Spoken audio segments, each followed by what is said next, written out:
Bismillahirrahmanirrahim. Assalamualaikum warahmatullahi wabarakatuh. Selamat pagi, salam sejahtera bagi kita semuanya. Shalom, Om Swastiastu, Namo Buddhaya, salam kebajikan.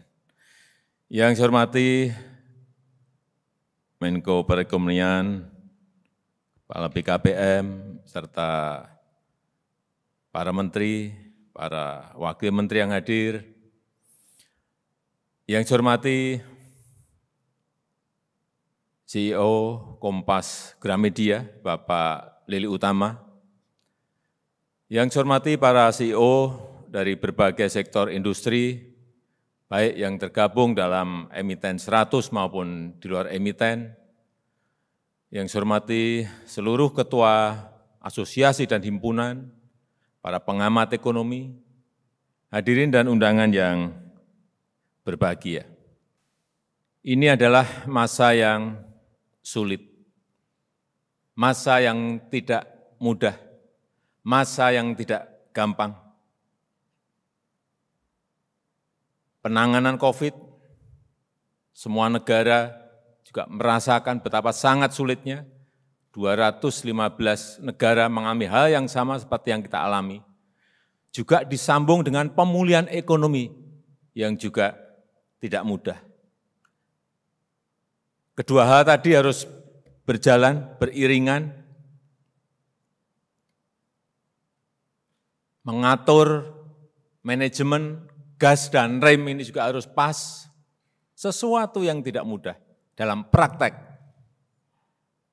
Kalau yang mengomentari mungkin mudah, tapi yang mempraktekkan itu yang sulit. Oleh sebab itu, ke depan, tantangan dan peluang-peluang yang ada ini harus kita hadapi dan kita raih. Saya ingin berbicara di short term, medium term, dan long term. Seperti apa kira-kira? Dalam jangka pendek, ini akan kita teruskan yang berkaitan dengan bantuan sosial. Untuk yang tidak mampu, terus. Kemudian yang berkaitan dengan bantuan untuk usaha mikro, usaha kecil, usaha menengah, terus. Entah insentif pajak, kemudian bantuan modal darurat, terus. Kemudian bagi yang ter-PHK dan belum kerja yang berkaitan dengan kartu prakerja, ini juga terus. Untuk apa? Agar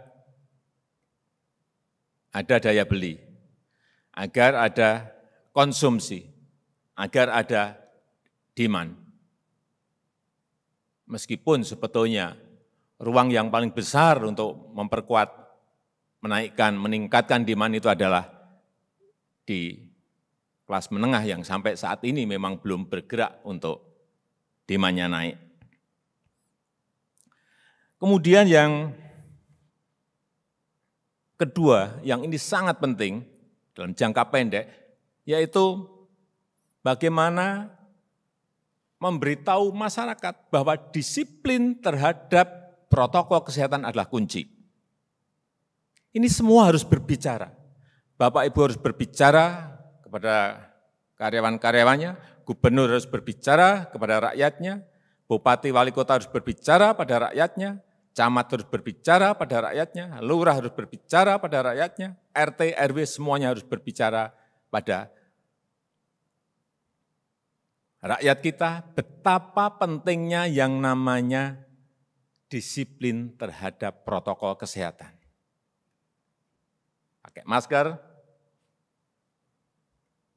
jaga jarak, selalu cuci tangan, ini terus harus diingatkan. Karena ini menjadi kunci pertama. Kemudian di pemerintah sendiri, pemerintah pusat, pemerintah provinsi, pemerintah kabupaten, pemerintah kota terus melaksanakan yang namanya testing, tracing, dan treatment. Ini harus terus diperbaiki. Kemudian yang berkaitan dengan vaksinasi. Kunci yang kedua, vaksinasi. Bagaimana bisa dipercepat, bagaimana bisa dilakukan sebanyak-banyaknya dalam tempo yang secepat-cepatnya. Karena kita punya kekuatan. 30.000, kurang lebih 30.000 vaksinator. Ada kurang lebih 10.000 puskesmas. Ada kurang lebih 3.000 rumah sakit yang bisa kita gerakkan. Katakanlah ini hitung-hitungan, ada 30.000 vaksinator. Satu hari bisa mengerjakan 30 orang yang divaksin. Sehari artinya sudah hampir 1 juta. Ini angka yang besar sekali. Ini kekuatan kita ada di sini. Negara lain nggak punya, puskesmas nggak punya. Kita memiliki. Yang setiap tahun juga melakukan vaksinasi, imunisasi terhadap anak-anak kita. Oleh sebab itu ini terus kita dorong. Juga kesiapan vaksinnya jangan sampai terlambat. Ini kenapa pernah saya bilang sebetulnya tidak ada setahun harusnya vaksinasi kita ini sudah bisa kita selesaikan. Karena angka-angkanya yang saya hitung kita bisa. Kemudian ada yang bertanya bagaimana mempercepat lagi. Banyak dari perusahaan, para pengusaha menyampaikan, Pak, bisa enggak kita vaksin mandiri? Ini yang baru kita akan putuskan. Karena apa? Kita memang perlu mempercepat, perlu sebanyak-banyaknya. Apalagi biayanya ditanggung oleh perusahaan sendiri. Kenapa tidak? Tetapi sekali lagi harus kita kelola isu ini dengan baik. Mungkin bisa diberikan asal merek vaksinnya berbeda. Tempat untuk melakukan vaksin juga berbeda. Bisa dilakukan. Tapi yang kita semakin optimis adalah terakhir yang saya lihat angkanya indeks kepercayaan konsumen sudah berada di angka 92. Kemudian Purchasing Manager Index juga sudah berada di angka 51,3. Ini sudah hampir mencapai normal sebelum pandemi. Kemudian di saat-saat ini juga ada kenaikan harga-harga komoditas. Ini juga akan membantu kita dalam pemulihan ekonomi, baik itu yang namanya batu bara, baik yang namanya CPO, baik yang namanya karet, naik semuanya. Sehingga dalam medium term, dalam jangka menengah, bahwa new normal ini akan mempengaruhi seluruh pola kehidupan masyarakat dan struktur ekonomi ke depan. Pasti semuanya akan terpengaruh. Protokol kesehatan ini akan merubah semuanya. Sehingga hal-hal yang berkaitan dengan ekonomi juga nanti akan ada protokolnya. Entah itu makan di restoran, pasti nanti ada protokol barunya. Naik pesawat, naik transportasi, pasti ada protokolnya. Kerja di pabrik, pasti nanti juga akan ada protokolnya untuk menjaga kesehatan kita semuanya. Kerja di mal juga semuanya ada protokolnya. Inilah saya kira perubahan-perubahan yang akan terjadi setelah adanya COVID bisa kita selesaikan. Kemudian kalau ada yang bertanya, industri apa sih yang akan bertahan dalam COVID ini? Kalau kita lihat, saya melihat, dan ini perlu terus kita kembangkan, satu, pangan. Yang kedua, farmasi dan rumah sakit. Tiga, teknologi, ya, jasa keuangan dan pendidikan. Pangan saya hanya ingin menggarisbawahi tentang komoditas barang-barang kita yang masih import. Substitusi barang-barang substitusi import ini harus segera diselesaikan. Urusan gula yang masih import jutaan, padahal kita memiliki lahan, kita memiliki resource semuanya. Kedelai, kita juga memiliki lahan yang sangat luas. Jagung yang masih import juga jutaan ton juga perlu diselesaikan. Bawang putih yang dulu kita tidak import karena di NTB, karena di Wonosobo, Temanggung dulunya juga nanam bawang putih, sekarang tidak karena kalah bersaing, ini juga yang harus dibenahi. Di sisi itu saya mengajak agar para CEO bisa merancang sebuah kolaborasi kerjasama antara yang besar dengan para petani.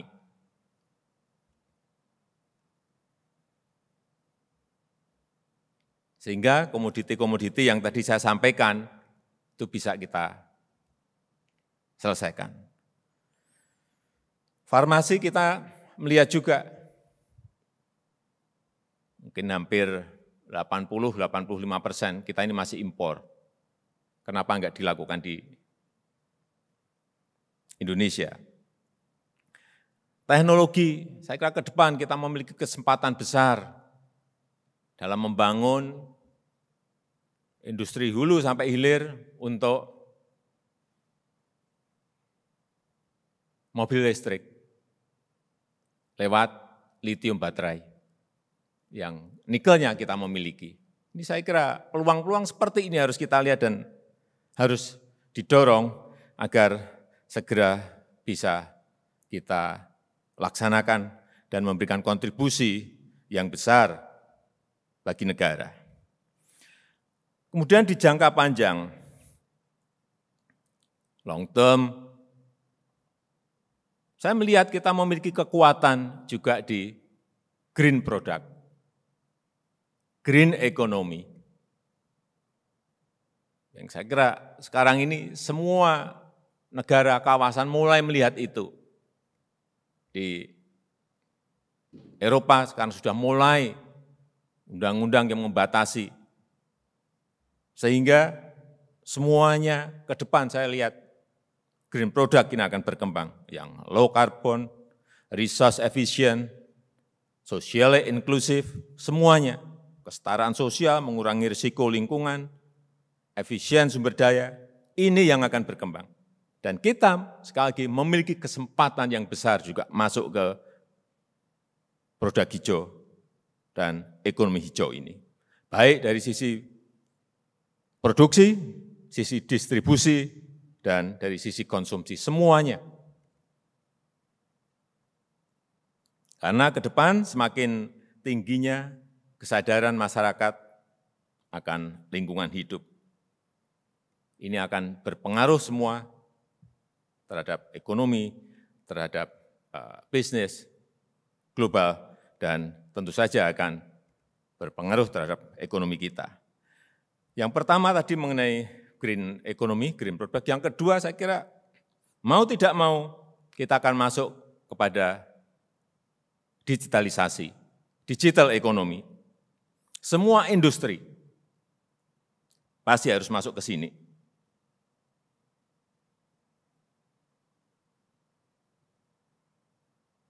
Pemerintah, pendidikan, kesehatan, semuanya harus masuk pada digitalisasi, sehingga makin efisien, makin kompetitif, dan kita bisa bersaing dengan negara-negara lain. Tahun 2021 adalah momentum kita semuanya untuk bangkit, dan jika kita mampu melewati masa krisis ini dengan baik, kita akan lebih siap menjawab tantangan ke depan.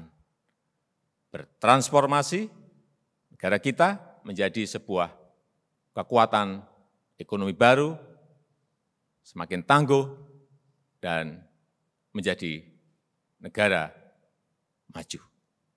Saya rasa itu yang ingin saya sampaikan, dan dengan mengucap Bismillahirrahmanirrahim, Kompas 100 CEO Forum tahun 2021 secara resmi saya nyatakan dibuka. Terima kasih. Assalamualaikum warahmatullahi wabarakatuh. Om Santi Santi Santi Om Namo Buddhaya.